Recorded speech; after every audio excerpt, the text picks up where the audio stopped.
Well, good evening, my pals. How are you doing? Well, I am here. Well, look at my hair there. Okay, trigger warning. Trigger warning for you and you and you and you. At the end of this video, I'm going to prove, beyond a shadow of a doubt, that Hillary Clinton is a Harrist. I'm going to prove that. So stay tuned if you want to see that. I have convincing proof. So those of you who think I might be a little bit daft here, I probably am. But I have convincing proof at the end of this video. Okay. So how are you all doing? I am sitting here, and I had a comment from someone last week. They said, I really miss that red smoking jacket you used to have back at Good Shepherd. Well, here it is. And you can see it's quite ponderous. It's quite, it's quite a big piece of material here. But I thought I'd put it on I found it the other day and I said, why not? Yeah.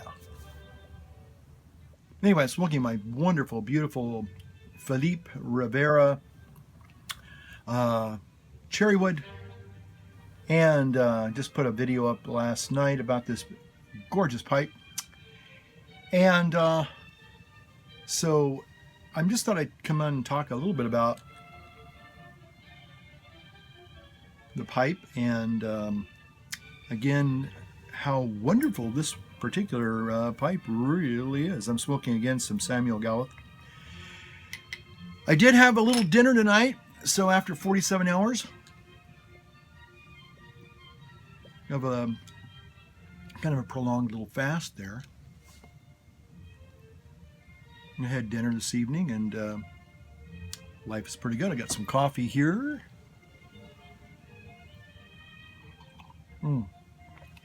For those of you who are interested in my dietary exploration stuff, I found a new video, which I think is a very, very well done video. Very, very balanced. We'll say that. This is so good. So if you're interested, I'll put a little link there and you can maybe check it out. It's not my video. It's a video. I found a new person and had some really good stuff to say, I thought. So you can take it or toss it. See what you think. I got a comment from Herminator when I said I was smoking some Samuel Gawith Navy Flake. On an empty stomach, he said I had a very strong constitution. Possibly. It's funny. When I smoke a very stout tobacco like that, it is good. Very rich.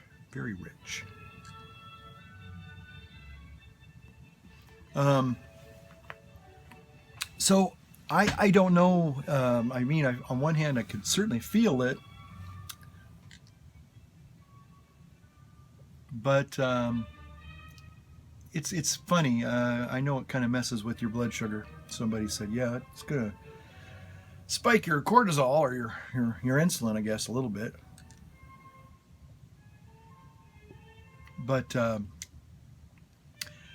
feel like, I guess what it is, it's kind of like, I guess it's, if it's going to, spike the old insulin, I guess maybe that's why.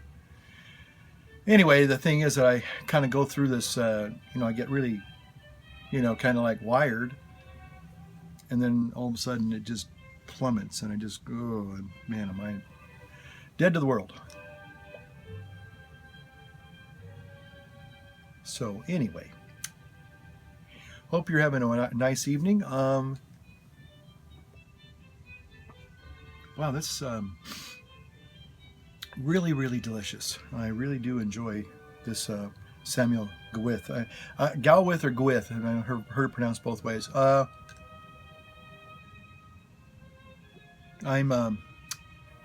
I am thinking that I'm probably going to order me some of this. It kind of reminds me of that dark Kentucky that Joe K sent me a while back, a number of years ago. Remember, that kind of kicked my little popo too. Anyway, so well, I here I am. It's the day after the Apple announcement of the iPhone 7. The iPhone 7. The seventh wonder of the world. If you're an Apple person.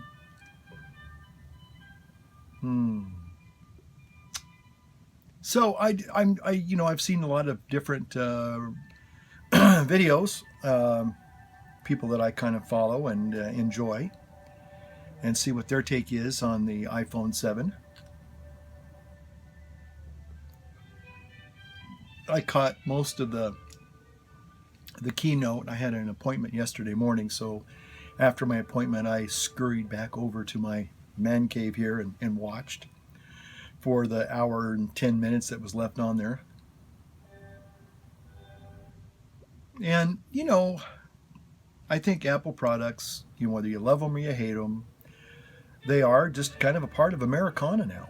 It's just, it's like Hershey bars and Chicago pizza and light beer. It's just part of America. Like football, baseball, apple pie, that kind of stuff.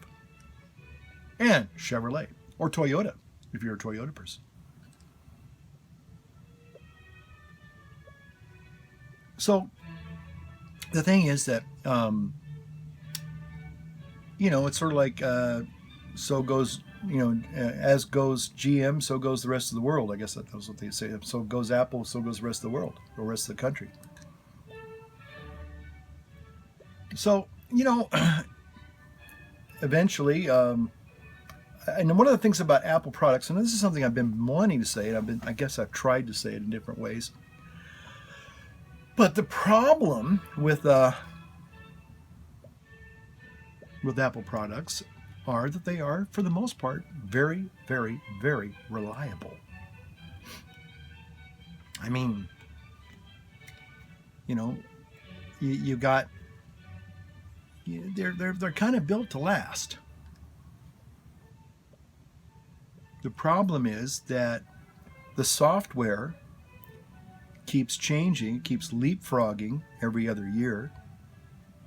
And so what happens is that the older hardware, and this has been going on for, 50, 60, 80, 100 years, actually.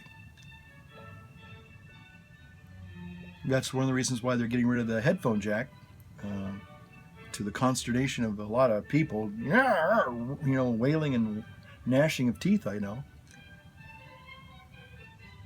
And I have to say that when they took out, this is the thing that I will use as a real life example.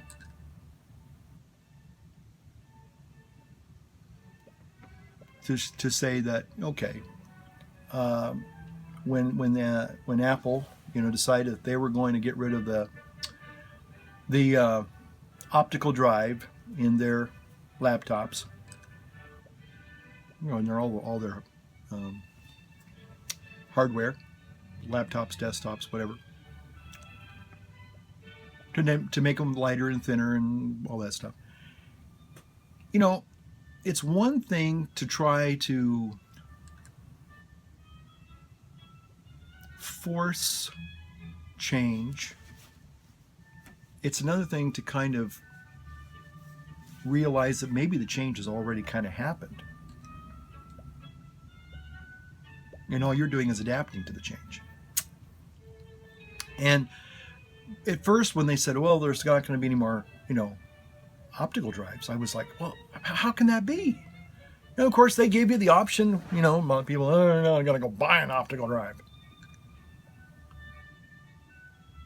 Well, the problem is that, I hate to say it, some of you probably not like it, but Apple was right. The industry standard changed. It had changed actually a couple of years really before, with all this Netflix and all the streaming stuff, and a lot of the stuff that like programs and apps was all just something you downloaded from the internet. So the days of getting an installation CD, sticking it into your optical drive, or again went the way of the floppy drives. Basically, is what it was doing. And so I remember after I think I kind of realized, well, let's see, when did I kind of start seeing that? When was the last time I really used the optical drive?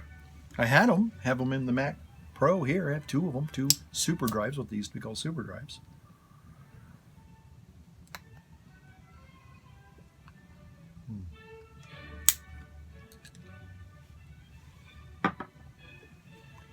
And lo and behold, that famous Broadway musical team, I began to realize that, when was the last time I actually used an optical drive? And I will kind of bet you dollars to donuts that if you do, hanker for an older program, I had a program, a publishing program called Quark, which was, probably a very professional grade desktop publishing program. And so I found my little portable USB super drive, and I plugged it into my Mac over there, my new Mac Pro. And I said, I got this thing. It was quite expensive about 7 years ago. I might well start trying to use some of it, try to get some benefit out of it. I mean, it's sitting over there on my little shelf, which is probably maybe, when I look at it, it looks like just one shelf of old software in discs, just one shelf. I've got several boxes and one shelf up there near the pipes of external drives that have lots of files on them. Don't know if I ever, have a desire to. I mean, I've looked at them. I think I try to look at them once a year and say, well, and sometimes I'm really looking for, and I don't save. You know what? I'm going to be honest with you, I don't save my videos. I don't archive them, especially these videos, because one, it just isn't practical anymore. I hate to say it, but with YouTube, and don't take this wrong, if you're a person that creates content, and some of you people are just absolutely phenomenal YouTubers, you make creative, fun videos like iJustine. Who's somebody else that I watch? Well, again, some of my health videos, and again, those were not really professionally made. They were just somebody who turned on a camera and was giving pretty good information, like Butter Bob Briggs, or one of my health fitness gurus.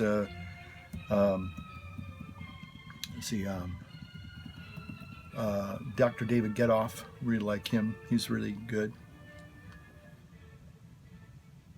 But anyway, but those are more like informational videos. They're not like, a creative, fun video, whether it's a music video, whatever. But I don't know. I'm sure that they maybe archive, but some of the YouTubers, the professional ones, Ein Moment.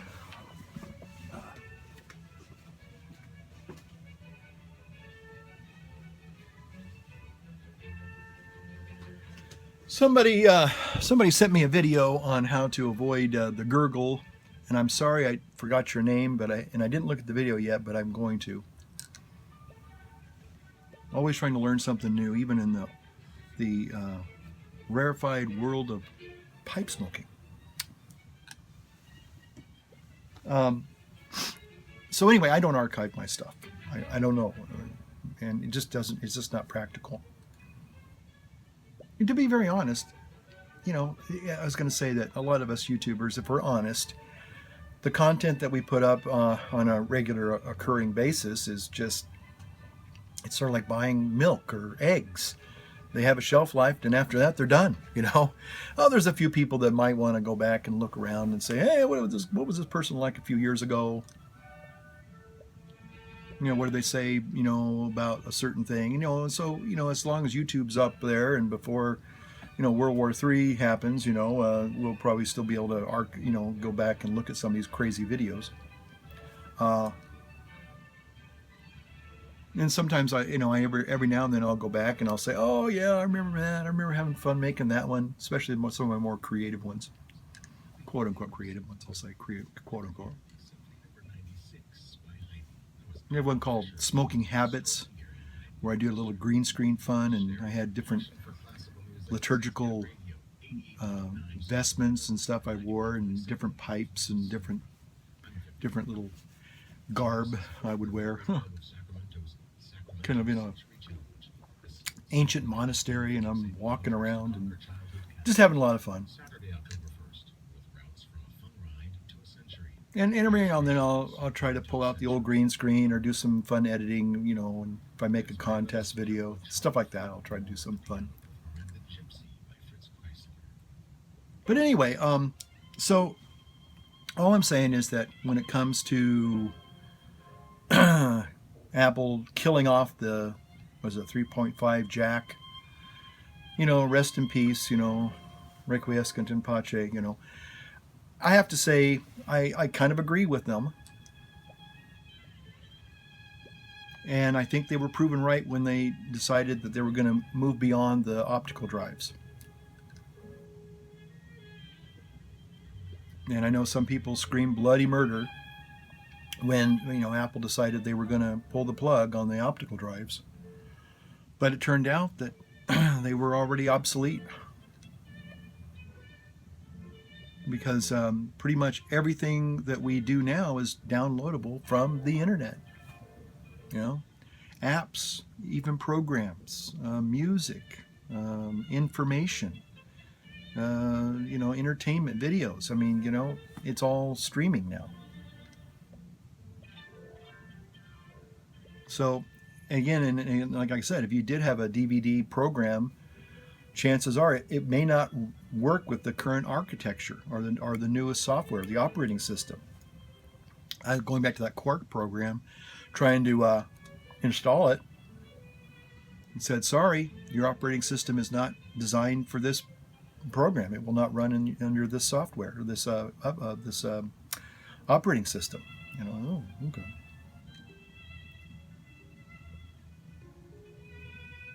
So anyway, there you have it. So, it's just the evolution of technology. It's just that's the way it is.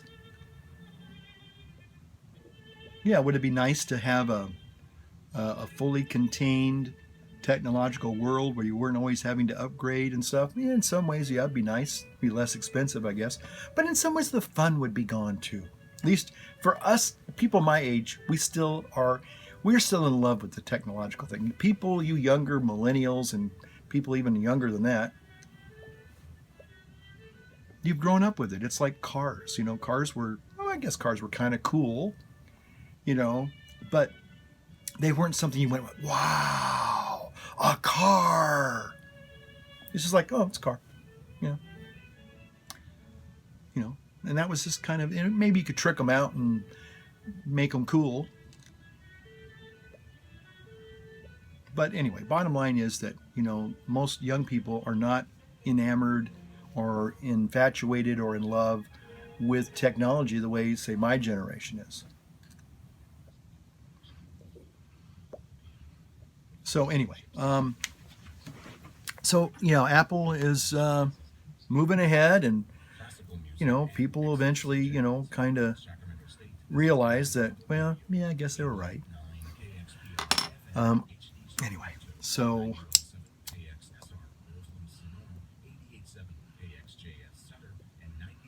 I was a little disappointed that they didn't unveil the new MacBook Pros. That's what I was really looking forward to. I'm even, believe it or not, at this point, I'm even still not sure I will even get the iPhone 7. I know that some of you are probably think, you said it before. We've heard you say it before. You'll never get it, and you break down and you'll get it. Well, the thing is that with the iPhone 8 coming out, the anniversary, the 10-year anniversary one, again, what really is the driving force for the iPhone, the current generations of iPhone, whether it's the 6 or the 6 Plus or the 6S, is the software. And 80% of the software will run on the phone I have right here in front of me. In fact, I'm downloading the Gold Master on my other iPhone 6, and it does, again, 80% of what the iPhone 6S does. The only difference is it doesn't have this doesn't have the Force Touch. So when you kind of do that press in, you get an additional menu and some other little bells and whistles, which basically comes off of the Apple Watch. So anyway, it's not really. I mean, the thing is, I think that new black color, the jet black color, which will look great with that Mac Pro sitting over there, the piano black. I think piano black's better than jet black. I just think that a lot of us, I think we kind of got, a lot of people were calling it piano black, and I think a lot of people were going to call it that regardless. I love that. It's piano black. You know, the black shiny keys on a piano, or the black, you know, that beautiful glossy black on a Steinway piano, or a Bechstein, or, you know, even a Yamaha, you know. That beautiful glossy piano black. I love it. So anyway, and the dual cameras on the 7 Plus. Could make some great videos there. You can see it now. But we'll see. We'll just wait and see. I might just kind of say, well, other than the aesthetics, even, you know, and supposedly it's going to be a little bit faster, bigger storage. That's unfortunately, it seems like, especially if you're going to shoot 4K video. Ooh, 4K video. But the problem is with 4K video, most people don't watch. They don't have a decent 4K video display to really watch it on. So it's kind of lost. But again, that's changing too. That's changing too. People eventually, the prices go down, and people will 4K video screens and monitors will be the standard until the next big revolution, next big techno change. Which is kind of interesting because in some ways, if you compare the advancement of technology with, say, pipe smoking, you know, pipe smoking is pretty much a state of and this, even though this is a beautiful brand new cherry wood pipe, the design is something that probably goes back 100 or so years. You know, it hasn't. You can't improve on perfection. That is a very subtle plug for Philippe Rivera's pipes, by the way. You can't improve on perfection. And I was going to say this.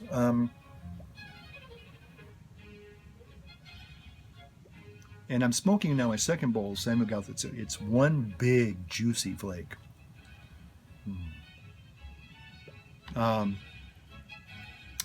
And the thing is that, you know, I think I even said, does it smoke as good as a Dunhill? And there's no doubt about it that this smokes as good, if not. I'm treading on sacred ground here by saying this.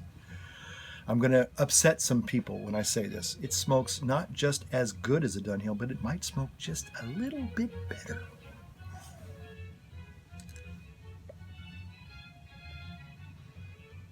Um, this pipe, I have to say, and I'm going to say, I hope Philippe doesn't take this the wrong way, but I want to kind of say blessings to him. God bless you, because this really, I mean, again, I've had several pipes from we have wonderful YouTube pipe craftsmen out there. They're just phenomenal people. And my Joe Case pipe, oh, gorgeous. I love it. And my Giovanni pipe, I love it too. But when it comes to like a custom, like this is kind of a little bit, this is, okay, it's got this bowl that is just absolutely perfect for me. I mean, it's like, if I was still smoking, I got a new vehicle a year ago. And as much as I was loved smoking in my old truck, after a while I had to realize, I love smoking. I love smoking in my man cave here and my little studio. And once in a while I air things out and kind of reset things, and things are nice and fresh again. But and I can go either way. I like that really tobacco-y fragrance that fills the room and kind of sometimes permeates in other rooms, for a little day or two. But I also enjoy the freshness of a clean smelling room as well. Okay, so it's kind of a little bit of a give and take. It's a trade-off.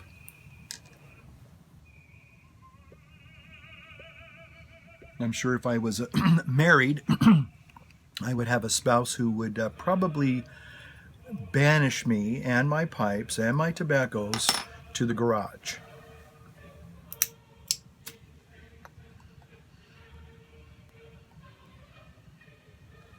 One of the few little benefits of being a padre. Little Elsie doesn't seem to mind. In fact, she loves coming in here and curling up and just, it's almost maybe like a cat by the fireplace. She just, she figures out I'm in here, and she comes and trots in here, and she has a couple little spots that she'll curl up in and just go to sleep. And just be a happy little contented kitty cat. She'll start purring, and then she'll just go into her little cat sleep. And even sometimes when I swing a pipe, she just jumps up on my lap and kind of like, what do you got there? What do you got there? And she likes to drink coffee. I give her a little lick of the coffee, and she loves that. I don't know. Maybe we'll see if Philip Rivera can make her a little cat pipe or something. I don't know. When she gets old enough, when she becomes an adult cat. Wouldn't want to encourage underage smoking for kitties, but who knows?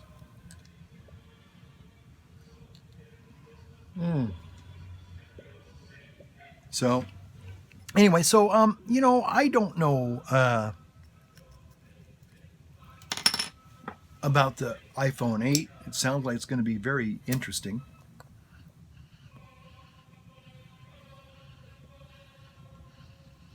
And I believe that piano black color is still going to be there. For a while, the white color was the rage, and then the rose gold was the rage. Piano black is here to stay for a while, folks. I'm telling you. It doesn't get any more classic than that piano black. I love it. So, I might just kind of hold off, believe it or not, because the 10th anniversary edition iPhone, that's the one I think I'm really going to want. I mean, that just says classic all the way through it. And again, they'll work out some of the refinements to the wireless sound pods, AirPods. And one thing that I guess that was it Phil Schiller, the guy who introduced some of the iPhone things, was with the lightning adapter cable essentially is better for audio, high fidelity audio. Hi-fi. How many of you remember hi-fi? That was like the big code thing was hi-fi. And stereophonic, stereophonic, hi-fi, high fidelity, Those were all those are all buzzwords for marketing, you know. High fidelity, RCIA. High fidelity, right here, right here, right there. That's high fidelity right there.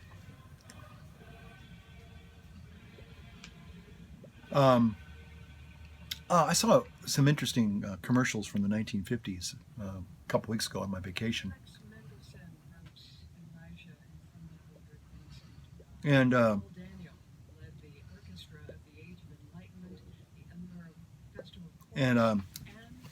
one of the things that,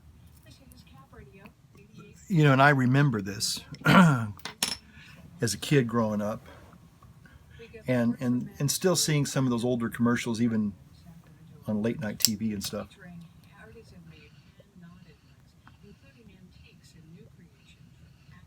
But one of the things that we've kind of lost in some ways, the selling kind of like I mean, certainly Madison Avenue goes through different phases on how they get people to buy things. In some ways, we kind of sell people on kind of like this impulse thing, you know, big juicy hamburgers. You know, we kind of appeal to that primal, you know, instinct, you know, our baser instincts, you know, but more, yeah, we're more instinctual about when we sell things, you know. But back in the 50s, you know, I was watching this thing about, you know, selling kitchen appliances. And again, it's a bit sexist, you know, to housewives. But the beauty, and I got to say this, the beauty that they described these beautiful appliances and how they fit into the modern kitchen and how they were so elegant and how they were designed to not only do all these time-saving, convenient things, but they were engineered with this kind of this platonic, if you will, this platonic ideal, you know. And you're like going, and you watch these things, and you know, you would say, well, man, I want that. I mean, they sold kind of this ideal of quality. Quality.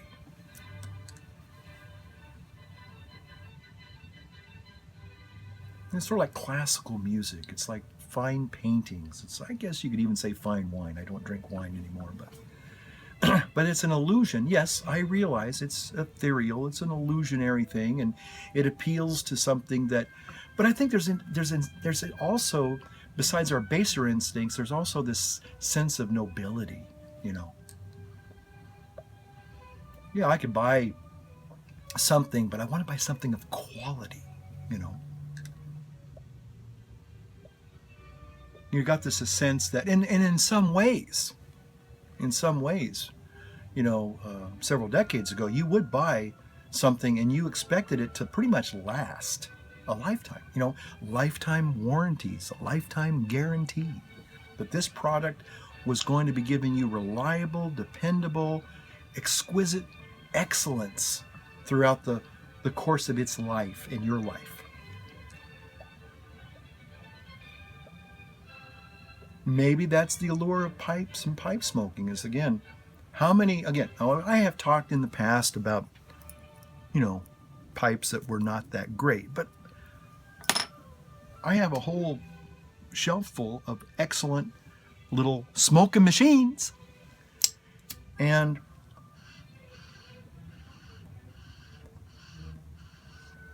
the thing is that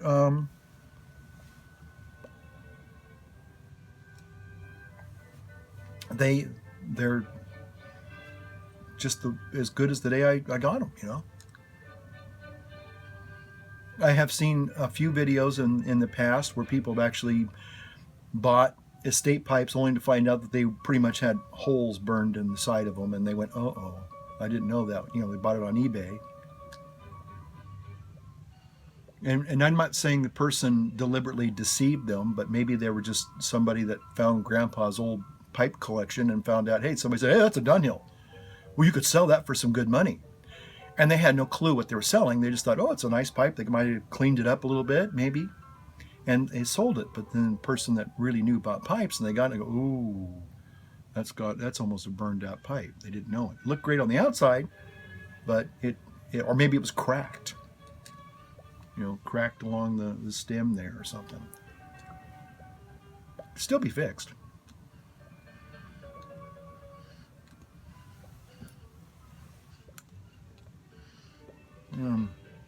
So anyway, but this whole idea of excellence. Wow. So, let me get this going here.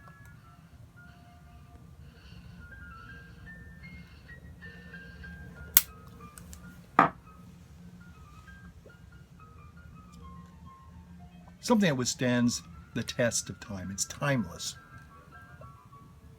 And I think that that's possibly an allure that most of us have about pipe smoking. Many of us, maybe not everyone, but I think a lot of us do. I'm doing something that, is exactly almost the same thing that somebody 100 years ago, they smoked a pipe, and it was the same experience.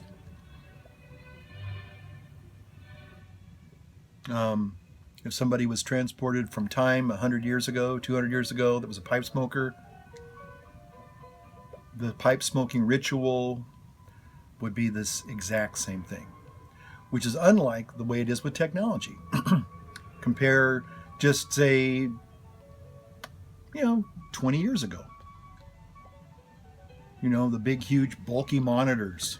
Now we got these flat things. These are old. The monitors you see here, these are old. They're almost 10 years old. They're not the big, bulky CT, the carbon ray CRT video monitors. They're and then a lot of those were like 14 inches. I remember buying my very first 14-inch monitor thinking, wow, 14 inches. I remember buying my very first gigabyte hard drive thinking, oh my gosh, a gigabyte hard drive.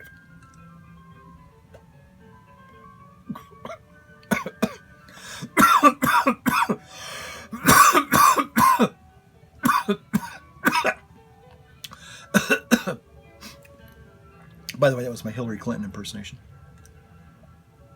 Oh, I know I'm going to get some thumbs down on that one. Oh, guys, I'm just having fun, okay? If you're taking it way too seriously, if you're getting angry right now. But I am going to prove, at the end of this video, something that you need to see. I think I'm the only person that's going to be able to prove this. And you're going to take it to the bank. Anyway, so excellence, pipe smoking technology. So, just wonderful evening with a beautiful work of art. Some really nice tobacco. Got one more of these delicious flakes. Samuel Galwith, Navy flake.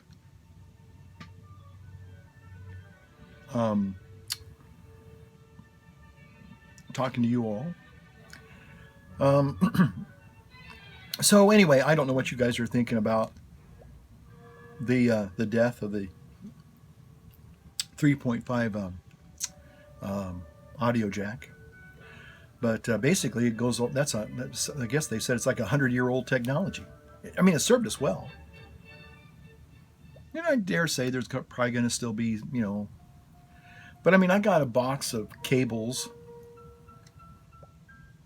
Like, for example, it just dawned on me that one of the things about Apple that was like, wow, Apple had FireWire. I love the sound of that FireWire. And I remember people talking about FireWire. Apple came up with this great concept of FireWire. And I have FireWire. and I don't even use it anymore. My Apple Mac Pro back there, it's got like 4 FireWire ports. Even my original Mac that I got, was given to me as a gift, had 2 FireWire ports. FireWire. And when I first got it, I thought it was the bee's knees, the cat's whiskers. It was awesome.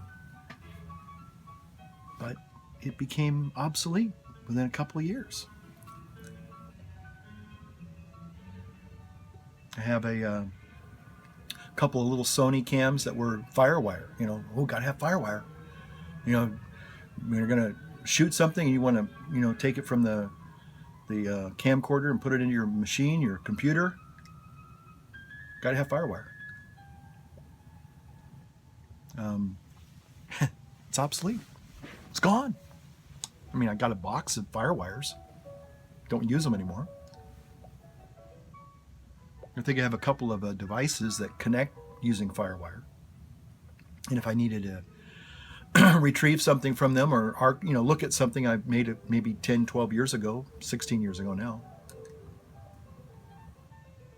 you know, I can look at, you know, and finding one of those old wires and hooking it up, and it still runs fine.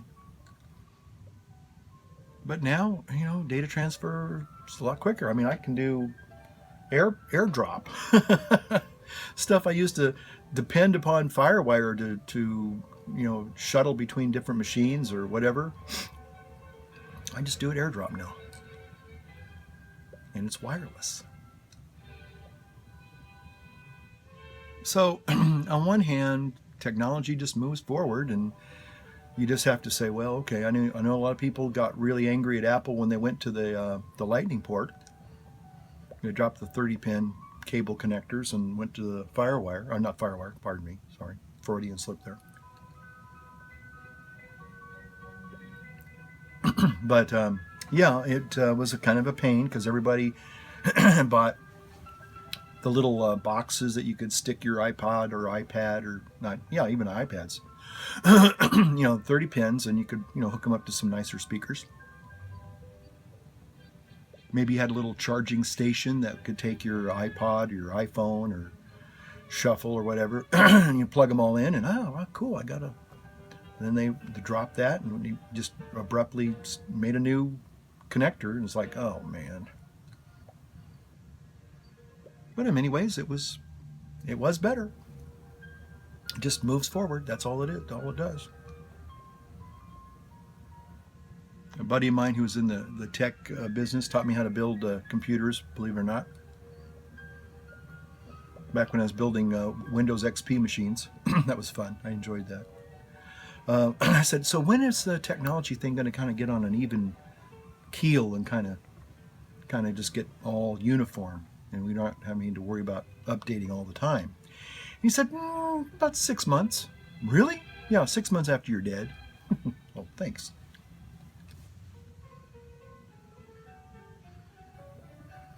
So anyway, I don't know if you watched the keynote yesterday. If you're drooling over the new iPhone 7 or the 7 Plus, if you just hate Apple, you know, I saw some angry responses, which it's par for the course.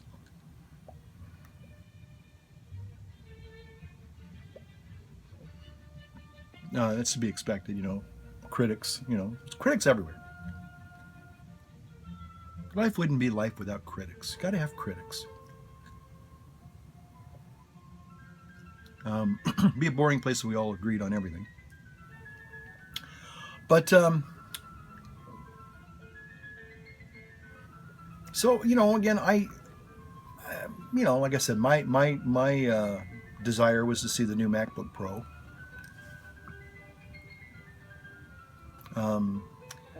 I think the cameras in the 7 Plus are going to be, that's going to be the temptation for me, because I like the camera. But the problem is that by the time I get a 7 Plus, you know, I hate to say this is one thing about Apple that I don't like. is they'll, roll out a new version of whatever it is, but you're going to have to wait several months before you're even going to be able to get your hands on it in real life. So let's say the iPhone 7 becomes available in the next few days. At least the pre-orders will be available. And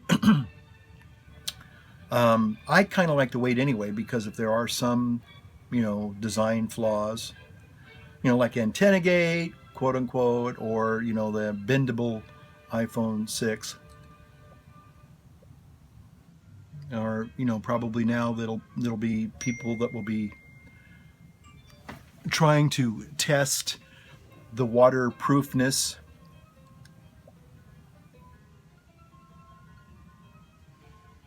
Okay, I don't know what that was.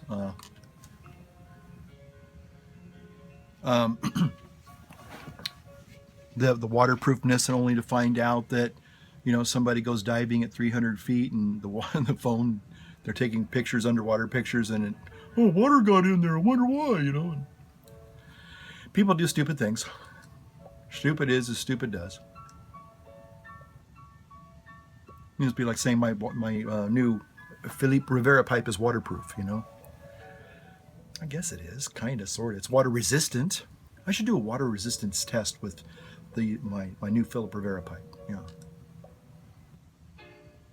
Anyway, the bottom line is that people do stupid things, and then Apple will probably have to fix it or whatever. Anyway, what I'm trying to say is that by the time I actually can get a iPhone 7 Plus, it'll be 6 months before the actual iPhone 8. And I just don't have a real big hankering for the 7, because it doesn't really have a lot of really cool bells and whistles. But the 8, really, I think I really will, believe it or not. I don't think I'll get the 7. I think I'm just going to wait until the 8 comes out, because that's the one to get. So anyway, don't know what your take is on all that, but just drop me a comment below and tell me what you think, or what you resonate with in this video. So I think I'm gonna just go ahead and sign off for now. So take care of yourselves, light up your world, light up your pipe, and we will see you. Excuse me. wonder where that came from in the next video. So take care, and arrivederci. Auf Wiedersehen, tschüss, sayonara, slanja. Later. Bye.